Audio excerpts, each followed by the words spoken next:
नमस्कार दोस्तों, स्वागत है आप सबका मेरे इस YouTube चैनल में।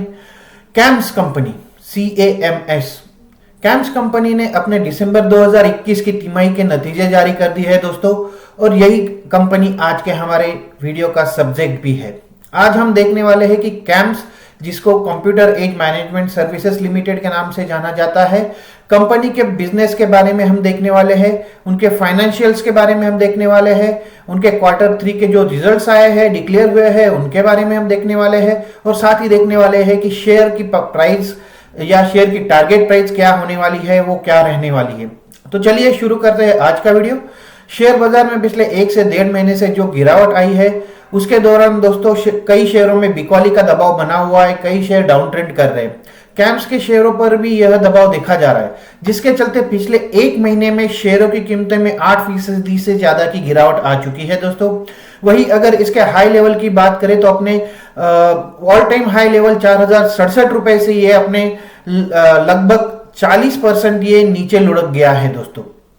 आज कंपनी ने अपने दिसंबर 2021 की तिमाही के नतीजे जारी किए हैं, और ये काफी अच्छे रहे हैं, आंकड़े काफी अच्छे रहे हैं दोस्तों।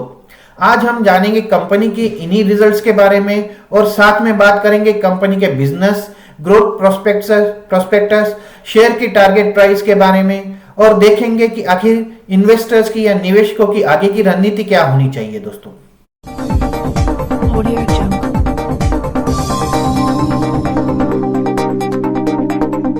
तो शुरू करते हैं, और सबसे पहले कंपनी के बिजनेस के बारे में शॉर्ट में जान लेते हैं। जैसा कि आपको पता होगा दोस्तों, यह कंपनी एक म्यूचुअल फंड ट्रांसफर एजेंसी है। यह company investor services, distributor services और एसेट मैनेजमेंट कंपनीज सर्विसेज, जिसे हम AMC भी कहते हैं, ये ऐसी सेवाएं ऑफर करती है। अगर कंपनी के की पॉइंट्स पर एक नजर डालें दोस्तों, तो ये कंपनी भारत की सबसे बड़ी RTA और साथ में mutual funds and other financial institutions के लिए टेक्नोलॉजी ड्रिवन फाइनेंशियल इंफ्रास्ट्रक्चर और सर्विसेज प्रोवाइड करने वाली भारत की सबसे बड़ी कंपनी है दोस्तों। यह कंपनी भारत की सबसे बड़ी रजिस्ट्रार और म्यूचुअल फंड की ट्रांसफर एजेंट भी है, जो 22 ट्रिलियन रुपए तक की डील करती है दोस्तों, 22 ट्रिलियन। साथ ही कैम्स टोटल म्यूचुअल फंड बाजार के लगभग 70% हिस्सेदारी के साथ सबसे टॉप पर चल रही है दोस्तों। इसके सर्विसेज, ये कंपनी कौन सी सर्विसेज ऑफर करती है, इसके बारे में एक बार नजर डाल लेते हैं दोस्तों।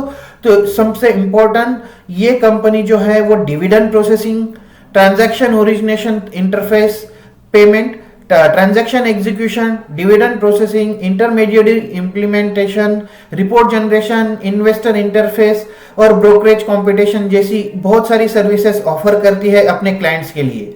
अगर इनके जियोग्राफिकल प्रेजेंस की बात कर ले तो कंपनी काफी विस्तृत है, इंडिया में काफी फैली हुई है दोस्तों। इनका एक स्ट्रॉन्ग फिजिकल नेटवर्क भी है, जिसमें 272 सर्विस सेंटर्स अवेलेबल है, और ये भारत के 25 राज्यों और 5 यूनियन टेरिटरीज में या केंद्र शासित प्रदेशों में फैले हुए हैं, काम कर रही है दोस्तों। कंपनी के क्लाइंट बेस पर भी एक नजर डाल लेते हैं। कंपनी इंडिया के टॉप 5 म्यूचुअल फंड हाउसेस को सर्व करती है दोस्तों।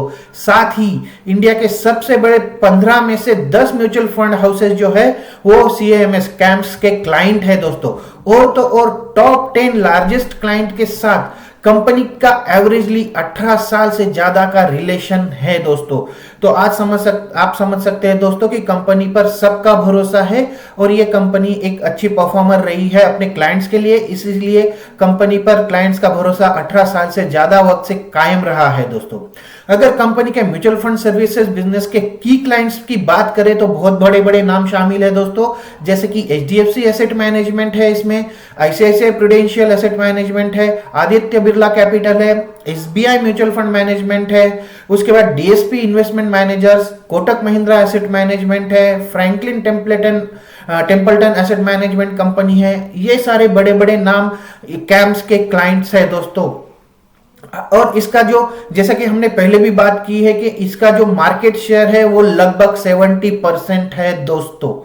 अब नजर डाल लेते हैं कंपनी के फाइनेंशियल्स पर, लेकिन इस पर नजर डालने से पहले दोस्तों, अगर आपको मेरे वीडियोस पसंद आ रहे हैं तो इन्हें लाइक जरूर कीजिए, और अगर अभी तक आपने मेरा चैनल सब्सक्राइब नहीं किया है तो जरूर सब्सक्राइब कर लीजिए, ताकि ऐसी ही नई नई जानकारी, नए नए शेयर के बारे में मैं आप तक पहुंचाता रहूं।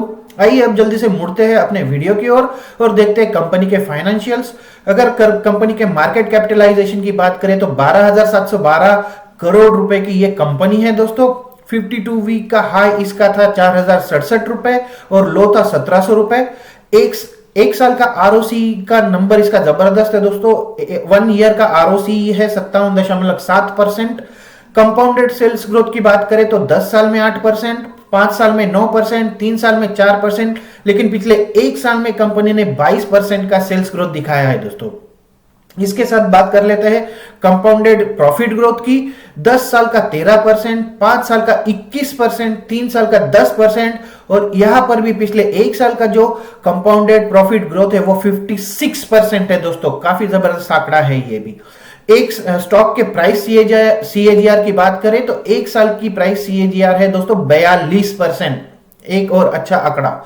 रिटर्न ऑन इक्विटी ये भी जबरदस्त है दोस्तों। रिटर्न ऑन इक्विटी या जिसे हम आरओई कहते हैं दोस्तों, उनके आंकड़े अगर मैं आपको बताऊं तो पिछले 5 सालों का आंकड़ा है 36%, 36%, 3 साल का आंकड़ा भी 36% है और लास्ट एक साल का आंकड़ा है 44% दोस्तों।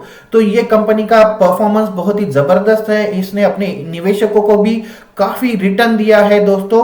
तो ओवरऑल एक कंपनी अच्छी है। साथ ही अगर इसके फॉरेन इन्वेस्टर्स के इन्वेस्टमेंट रेशियो की बात कर ले दोस्तों हम, तो पिछले 5 तिमाही से इसमें लगातार बढ़ोतरी हो रही है। अगर पिछले 2 क्वार्टर की तुलना करें हम तो सितंबर 2021 क्वार्टर में ये इन्वेस्टर्स की एफआईआई की हिस्सेदारी जो थी वो 26.5% की थी। वही दिसंबर 2021 की तिमाही में ये बढ़कर 30.43% हो गई है दोस्तों। अब कंपनी ने दिसंबर 2021 के जो आंकड़े या नतीजे जारी किए हैं दोस्तों, उस पर भी एक नजर डाल लेते हैं। तो Q3 FY 2022 के परिणाम जो घोषित हुए हैं उसके हिसाब से कंपनी का consolidated profit after tax year on year basis पर 37% बढ़ा है दोस्तों। प्रति शेयर जो है इन्होंने 10.75 रुपए का अंतरिम डिविडेंड की सिफारिश की है।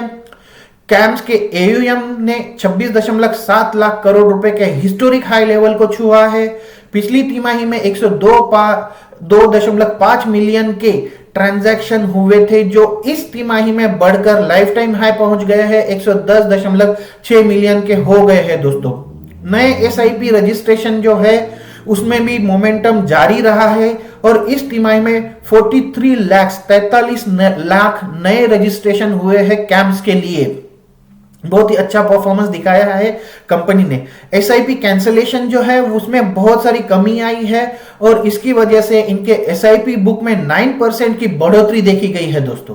तो ये थे उनके हाइलाइट्स। अब क्वार्टरली हाइलाइट्स पर एक बार नजर डालें और नंबर्स को देखें तो रिवेन्यू में ईयर ऑन ईयर इनकी 28% की बढ़ोतरी होकर ये 237.71 करोड़ हुआ है, जो कि पिछले साल की सेम तिमाही में दोस्तों 186 करोड़ रुपए था।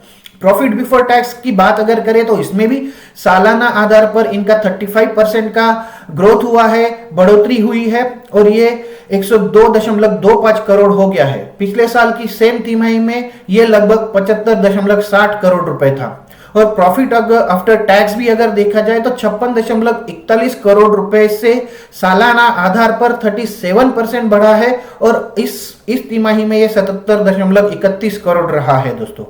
तो दोस्तों हमने कंपनी का पूरा एनालिसिस किया और ये सारे स्ट्रॉन्ग पॉइंट्स को देखकर कंपनी लॉन्ग रन में एक दमदार परफॉर्मर साबित होगी, इसमें कोई शक नहीं दिख रहा है मुझे। कंपनी को लिस्ट हुए अभी 1.5 साल भी नहीं हुआ है दोस्तों और कंपनी ने इस 1.5 साल में 1400 से लेकर 4000 तक का सफर तय किया है इसके शेयर्स ने दोस्तों। तो बहुत ऊंची छलांग है, लगभग 3 गुना इन्होंने मतलब अपने इन्वेस्टर्स को प्रॉफिट दिया है इस टाइम में।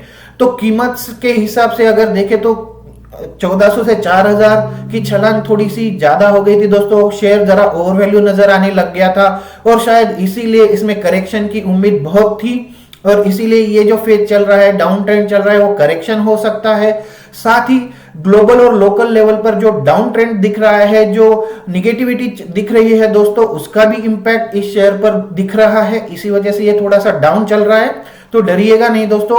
तो ये ज्यादा लंबा चलने की उम्मीद तो नहीं लग रही है हमको, और ये शेयर कुछ ही दिनों में अपना मोमेंटम कैच कर सकता है। ऐसे में निवेशकों को यही सलाह है कि अगर आपके पास कंपनी के शेयर्स है तो वेट एंड वॉच का रुख अपनाइए दोस्तों। अगर आप नए शेयर्स खरीदना चाहते हैं तो एकदम से बहुत बड़ी पोजीशन ना लेते हुए स्टेप बाय स्टेप इन्वेस्ट करना जारी रखिए। अगर शेयर के टारगेट प्राइस की बात की जाए दोस्तों, तो शॉर्ट टर्म में इसकी टारगेट प्राइस 3000 से 3100 रुपए की लेवल पर टच करेगी, सेट होती दिख रही है। और लॉन्ग टर्म की अगर बात करें तो यह 3700 से 3800 रुपए की लेवल जरूर टच करेगी दोस्तों, ऐसा हमारा मानना है। बस आप में पेशेंस होना चाहिए।